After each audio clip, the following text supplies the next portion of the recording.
الحمد للہ رب العالمین والصلاة والسلام علی خاتم النبیین اما بعد فاعوذ باللہ من الشیطان الرجیم بسم اللہ الرحمن الرحیم۔ آج ہم جس عظیم ہستی کا ریاضی کا واقعہ ہم سننے جا رہے ہیں ان کا نام امام عاشقاں محقق دوران علامہ زمان فخر الایام قدرت السالکین زبدۃ العارفین سند المحدثین اعلیٰ حضرت عظیم البرکت عظیم المرتبت المفکر المفسر المؤرخ شاہ امام احمد رضا خان رحمۃ اللہ تعالیٰ علیہ ہے۔ آپ نے اپنی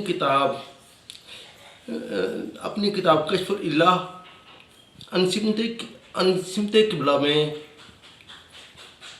اس دنیا میں کسی بھی جگہ پر موجود شخص کے لیے سمت قبلہ معلوم کرنے کے 10 قواعد تحریر فرمائے ہیں۔ اس کتاب کا مختصر تعارف ہم اگلی ویڈیو میں پیش کریں گے۔ تو اس کتاب میں 10 قواعد آپ نے تحریر فرمائے، ان میں سے قاعدہ نمبر 8 جو ہے اس میں آپ رحمۃ اللہ تعالیٰ علیہ نے 3 فارمولے تحریر فرمائے۔ ان تینوں فارمولوں سے ہم سمت قبلہ معلوم کر سکتے ہیں۔ تو یہ 3 فارمولے یہ ہیں: tan انورس سائن عرض بند، tan فاصلہ طول، کاس انٹو سائن عرض حرم تقسیم کاس عرض بند، اور تیسرا فارمولہ ہے کاس انٹو کاس عرض مکہ سائن فاصلہ طول۔ یعنی ان 3 فارمولوں سے ہم سمت قبلہ معلوم کر سکتے ہیں، اور یہ آپ رحمۃ اللہ تعالیٰ علیہ کا ریاضی میں کمال اور آپ کی مہارت ہے کہ اگر آپ چاہتے تو ایک فارمولہ ہی عطا فرما دیتے، لیکن آپ نے 3 فارمولے عطا فرمائے۔ آپ نے اس کتاب میں 3 فارمولے تحریر فرمائے اور بتایا کہ ان تینوں فارمولوں کا جواب ایک ہی آئے گا۔ یعنی آپ ان تینوں فارمولوں میں سے کسی بھی فارمولے سے آپ سمت قبلہ اگر معلوم کریں تو اس کا جواب ایک ہی ہوگا۔ تو اگر آپ چاہتے تو ایک ہی فارمولہ عطا فرما دیتے ہیں، لیکن یہ آپ کی علم ریاضی اور میتھمیٹکس میں کمال ہے کہ آپ نے ایک ہی ٹاپک پر 3 فارمولے ہی عطا فرمائے ہیں۔ اور یہ اس وقت کی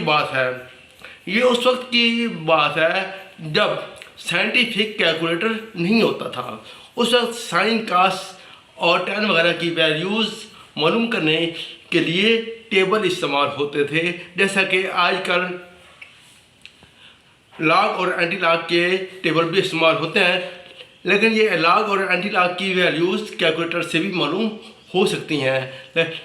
لیکن اس کے باوجود جو ہے نا ابھی تک جو ہے لاگ اور اینٹی لاگ کے ٹیبل بھی استعمال ہو رہے ہیں۔ تو سائنٹیفک کیلکولیٹر آنے سے پہلے سائن کاس ٹین سیکنڈ کاٹ کوسیکنڈ وغیرہ کی ویلیوز نکالنے کے لیے سائنٹیفک کیلکولیٹر نہیں بلکہ ان کے ٹیبل استعمال ہوتے تھے، جس طرح آج کل لاگ ٹیبل استعمال ہو رہے ہیں۔ تو آپ رحمۃ اللہ تعالیٰ علیہ کے بعد اس کتاب کی شرح لکھی گئی، تو انہوں نے اس کتاب کی شرح میں لکھا کہ ان تینوں فارمولوں سے جواب میں فرق اتنا تھوڑا آتا ہے کہ اس فرق کو ہم نظر انداز کر سکتے ہیں۔ یعنی کہ ان تینوں فارمولوں کے جواب میں معمولی سا فرق آئے گا، لیکن اس شرح لکھنے سے بھی کافی عرصہ بعد جب سائنٹیفک کیلکولیٹر آئے اور ان فارمولوں کو سائنٹیفک کیلکولیٹر سے حل کیا گیا، تو اس ٹائم ان تینوں فارمولوں کے جواب میں جو معمولی سا فرق آ رہا تھا تو وہ فرق بھی ختم ہو گیا۔